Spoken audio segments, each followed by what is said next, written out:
Olá, seja muito bem-vindo ao nosso canal. Estamos também estudando Ensinos de Jesus, que é o nosso curso bíblico. E esse curso bíblico é muito interessante, porque nós vamos entrar na parte escatológica do curso Ensinos de Jesus. Então você pode adquirir essa lição e você pode fazer o acompanhamento da mesma. Hoje vai ser a nossa 8ª lição. O que Jesus ensinou sobre a sua volta, o seu retorno, como será? Ele virá antes da grande tribulação ou virá depois da grande tribulação? Ele virá de uma forma secreta ou todo olho o verá? E o anticristo, como será? Será um líder militar ou será um sistema religioso? Meu amigo, como ocorrerá a volta de Jesus? A primeira pergunta do nosso curso bíblico fala da promessa do retorno de Cristo. A Bíblia fala de duas promessas, dois tipos de promessa.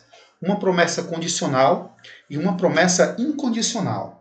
A volta de Jesus é uma promessa incondicional. Esteja você preparado, esteja você despreparado, esteja você acreditando ou desacreditando, ele vai voltar. João 14, do 1 ao 3, Jesus falou dessa promessa. Ele disse que iria para a casa do Pai, porque lá havia muitas moradas. E quando ele preparar lugar, ele voltaria e vos receberei para mim mesmo. Ele falou para os discípulos, não se turbe o vosso coração. Versículo 1 de João, capítulo 14. Essa promessa é tão clara na Bíblia que existem mais de 300 textos bíblicos que falam do retorno iminente do Senhor Jesus. Os próprios anjos pregou do retorno do Messias. Os anjos falaram, por que estáis com olhos fixos olhando para o céu? Esse Jesus que dentre vós foi recebido no céu, há de vir da forma que o viste subir. Ora, se Jesus subiu na vista e na presença visivelmente dos discípulos, assim também ele vai descer. Esse próprio texto já nos diz várias verdades a respeito do assunto que vamos abordar aqui, meus amigos. Se ele foi escoltado pelos anjos ao subir, ele também virá escoltado pelos anjos. Se a Bíblia diz em Atos 1, do 9 ao 10, que ele subiu em uma nuvem, Apocalipse 1, 7 diz que também ele vai voltar numa nuvem. Meus amigos, a segunda pergunta do nosso curso bíblico fala a respeito da volta de Jesus. Seria a volta de Cristo um evento secreto? O que é que a Bíblia fala sobre isso? Muitos cristãos acreditam que Jesus vai voltar secretamente. E aí vai ter um arrebatamento secreto. Será se isso é bíblico? Existe base bíblica para afirmar? O que a Bíblia diz do retorno de Jesus? Jesus falou em Mateus 24. Mateus 24 é o Apocalipse nos Evangelhos. Mateus 24, versículo 27, Jesus comparou, melhor dizendo, a vinda dele ao relâmpago. O relâmpago é algo visível ou invisível? Meus amigos, o relâmpago é muito visível. Assim também será o que? A vinda do Filho do Homem. Preste muita atenção. Apocalipse 1,7, falei há poucos segundos desse texto, diz que quando o Filho do Homem voltar, todo olho verá. Todo olho verá. A Bíblia diz que quando o Filho do Homem voltar, todas as tribos da terra se lamentarão sobre ele. E o final desse texto me chama a atenção. Por que as tribos da terra vão se lamentar? Por que as tribos da terra vão chorar quando vê o Filho do Homem? Meus amigos, Amós capítulo 5 diz que ai de vós que desejais o dia do Senhor. Para que desejai vós o dia do Senhor? O dia é dia de trevas e não de luz. Por que as nações vão se lamentar? Por que as nações vão gemer de medo? Porque o dia do Senhor não será um dia de luz, mas um dia de trevas. Não será, pois, o dia do Senhor trevas e não luz? Não será completa escuridão sem nenhuma claridade? Será escuridão, sim, para as nações que não estarão preparadas. O dia do Senhor será como relâmpago e todo olho o verá. Preste atenção, existem muitas literaturas, filmes que foram baseados em uma doutrina chamada Doutrina da Vinda de Cristo Secretamente. Já ouviu falar desse livro, Deixados para Trás? Um best-seller. Teve até filmes relacionados a esse livro. E você já ouviu falar sobre esse filme? Foi gravado em 2014, o Apocalipse, com Nicolas Cage, aonde ele sendo um piloto e de repente as pessoas começam a desaparecer. Talvez você já viu aí em carros dizendo, se você não encontrar o condutor desse veículo, possivelmente ele foi arrebatado. Isso é bíblico? Aonde é que está a base para esse texto? E o que falar dessa novela que passou na televisão brasileira sobre o Apocalipse, que colocava pessoas desaparecendo, colocava um anticristo como uma pessoa? Será se isso é bíblico? Tem base para isso? Muitos acreditam dessa forma. Um dos textos que é utilizado para acreditar no arrebatamento secreto está em Mateus 24, versículo 40 a 41. Onde Jesus mesmo falou, nesse texto que eu recitei como Apocalipse dos Evangelhos, ele disse, estando dois no campo, estando duas em um moinho, um será levado e o outro e a outra será deixados para trás. Preste atenção, esse texto e essa doutrina, ela é baseada no dispensacionalismo futurista, é de origem romana, ou seja, foi um jesuíta chamado Francisco Ribeira que desenvolveu essas profecias do Apocalipse, apontando para o futuro e falando das dispensações, das 7 dispensações, tirando de foco as profecias do papado e colocando as profecias para um líder religioso e colocando também o retorno de Cristo de uma forma secreta. E um dos pastores que desenvolveu essa doutrina foi um homem chamado João Nelson Darby. E o que é que muitos evangélicos acreditam? Ora, eles acreditam no arrebatamento secreto, numa grande tribulação que vai acontecer logo após o arrebatamento secreto. É como se a igreja não passasse pelo arrebatamento secreto. Eles acreditam no templo lá em Jerusalém, que vai ser reconstruído. Eles acreditam também, essa doutrina, né, os dispensacionalistas, que haverá um período de 7 anos e na metade desse período haverá exatamente a grande tribulação. E eles descartam totalmente o princípio dia-ano de Ezequiel 4:6 e Números 4:36. Eles pegam essas 7 semanas lá de Daniel, capítulo 9, e jogam lá para o final dos tempos. Eles também acreditam que o anticristo é um indivíduo e não um sistema e não um poder. É isso que nós temos que ver, meus amigos. Como será a vinda de Jesus? Quem acompanhará? Será essa secreta? Será se é um evento escondido, oculto? A Bíblia diz que quando o Filho do Homem voltar, todos os anjos virá com ele. Amigos, não é só uma parte de anjo, não. É todos os anjos. Apocalipse capítulo 1, versículo 8, diz que houve silêncio no céu. A Bíblia diz que quando o Filho do Homem voltar, será de uma forma pessoal e literal. Não tem nada de secreto, visível e audível, gloriosa e triunfante, cataclismática, súbita. É assim que a Bíblia diz que a volta do Filho do Homem será. Mas como entender esse texto, Rômulo, de Mateus 24, versículo 40 e 41? Eu costumo dizer aos meus alunos que quando nós lemos um texto que aparentemente parece uma contradição, nós temos que ir para o contexto. Qual o contexto de Mateus 24, versículo 40?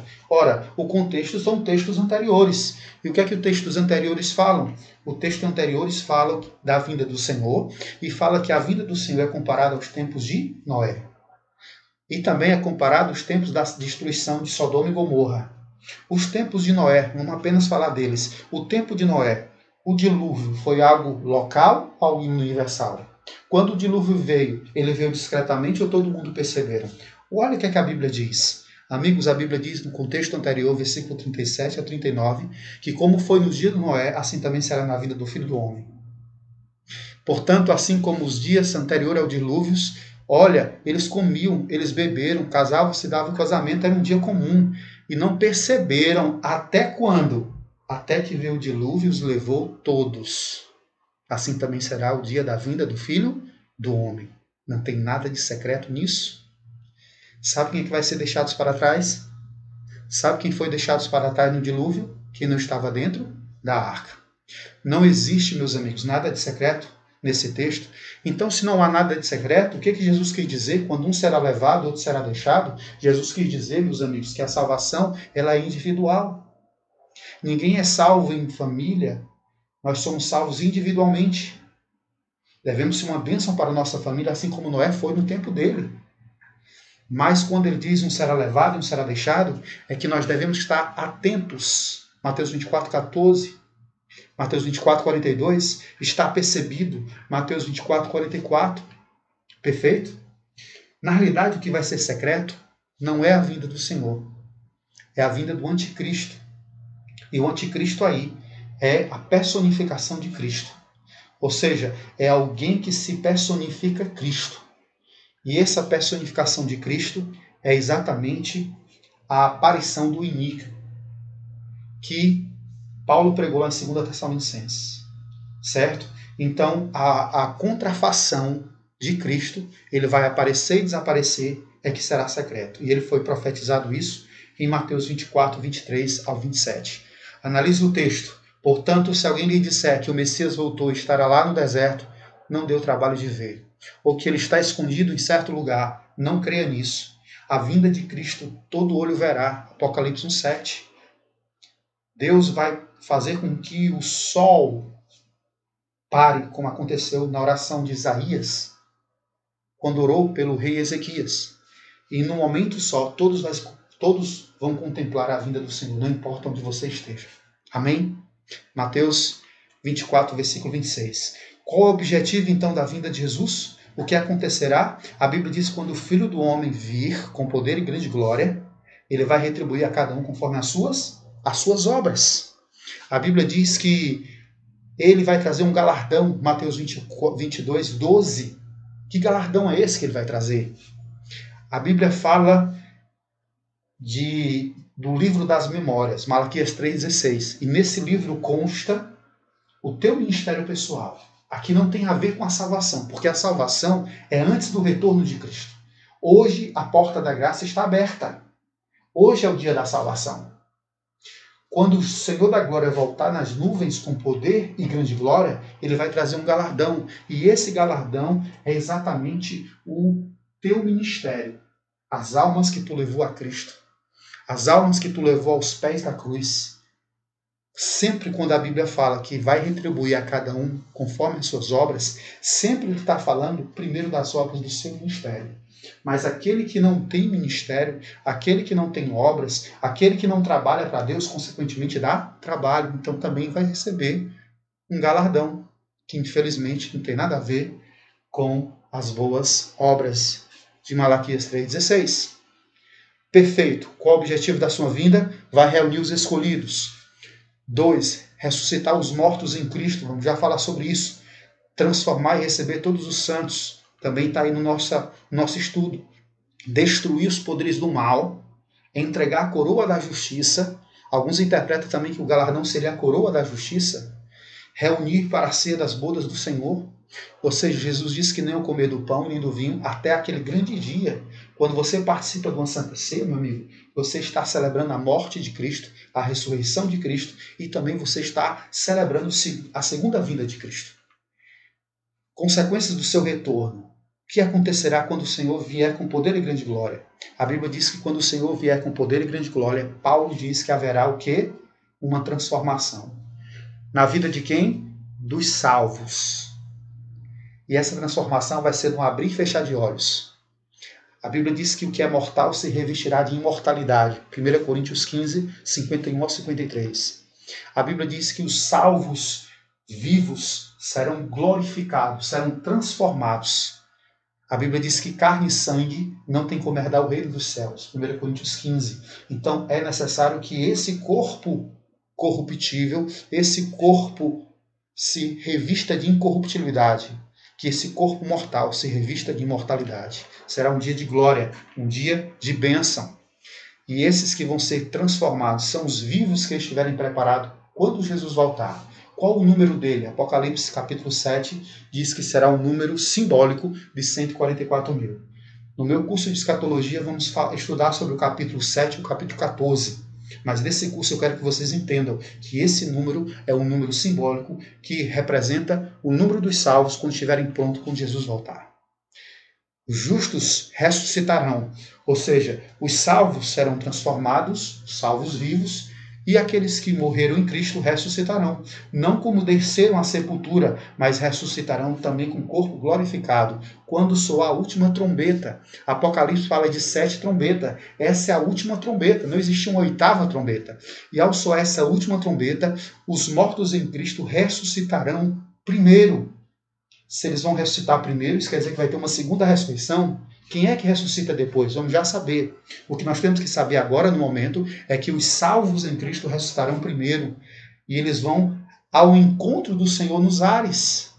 Quando Cristo voltar, meus amigos, João 14, João 3, ele vai encontrar os salvos vivos, transformados, e os salvos ressuscitados, glorificados. E ao encontro do Senhor nos ares. Apocalipse 20 diz que eles vão passar no céu um período de 1000 anos. Amém?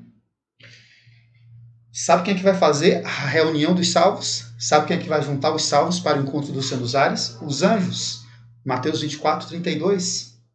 O que acontecerá então com os ímpios que estiverem vivos? Ou seja, aqueles que viveram nos seus caminhos, aqueles que não quiseram a salvação, aqueles que insistiram na vida de pecado. O que acontecerá com eles? A Bíblia diz que o sopro do Senhor destruirá pela manifestação da sua vinda.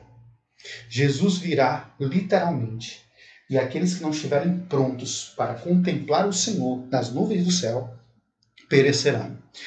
Apocalipse capítulo 6, do 14 ao 16, João viu esse tempo. O vidente da ilha de Patmos contemplou, e ele disse que os reis da terra, os grandes, os ricos, os tributos, correram para o monte e disseram à caverna: cai sobre nós.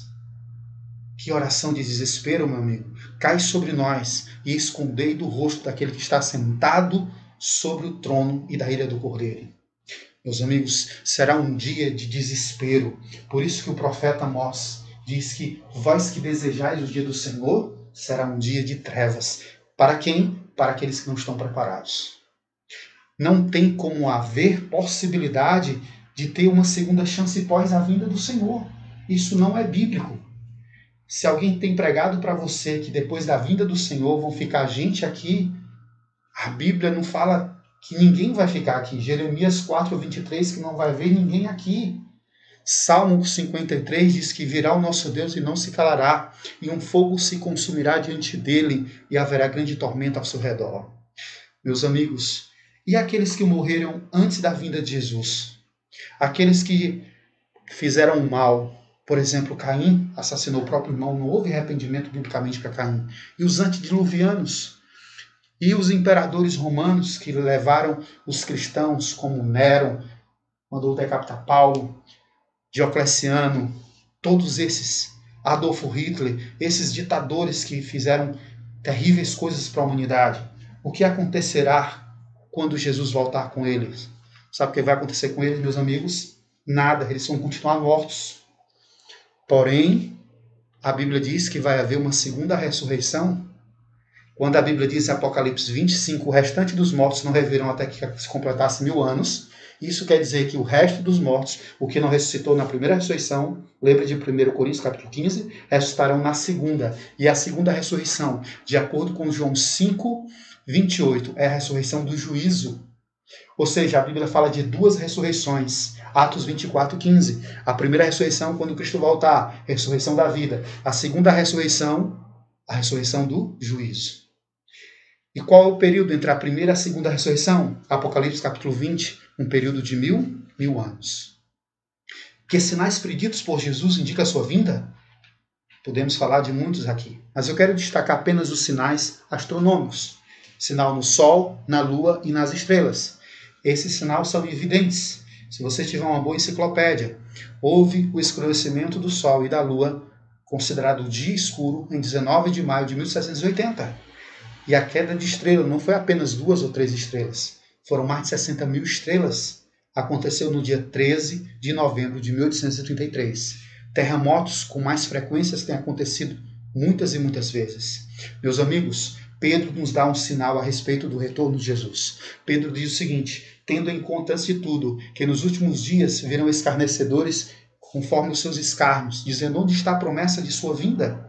Um sentimento de incredulidade tem se multiplicado, assim como foi lá no antigo Israel, dentro do próprio povo de Deus, muitos não pregam do retorno de Cristo, muitos pregam de um reino aqui, muitos são envolvidos numa teologia da riqueza e esquecem do principal objetivo. Sinais da vinda de Jesus são muitos. Nós estamos vivendo em um tempo difícil, você não acha? É lamentável que apenas um micro-organismo, apenas um protozoário, causa tanta morte e destruição, que é o Covid-19. Só na Itália, meus amigos, esse vírus tem levado mais de 8.000 mortes. Isso são dados super atuais. Em um dia, o coronavírus matou 475 pessoas.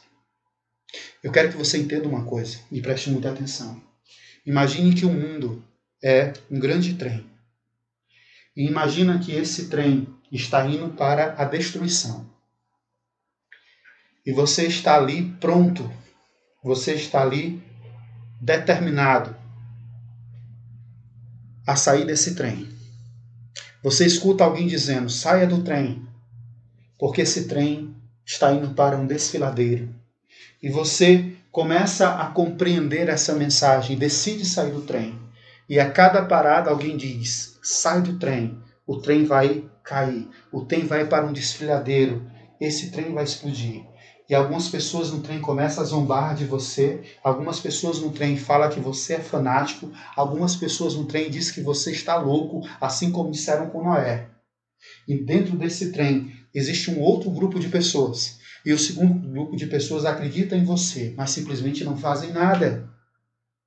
Ora, quando chegar na estação certa, você que acreditou na mensagem, você que lutou para que a mensagem mudasse a sua vida, você que andou com Cristo e não deixou que nada perdesse o seu foco, certamente você, meu amigo, estará pronto para descer na próxima parada. Mas aqueles que simplesmente souberam, mas não viveram conforme a mensagem, certamente perecerão da mesma forma com aqueles que não acreditaram, que zombaram. Talvez esse estudo é um alerta para mim e para você a tomarmos uma decisão. Já está na hora de levarmos a sério a mensagem da segunda vinda. Pedro fala na sua palavra que o dia do Senhor virá e os céus em fogo se desfarão e os elementos ardentes se desfarão. Meu amigo, está na hora da gente tomar uma decisão. Que você decida a se firmar os pés na rocha e que muito em breve o Senhor da glória virá. Que Deus te abençoe em nome de Cristo Jesus. Amém.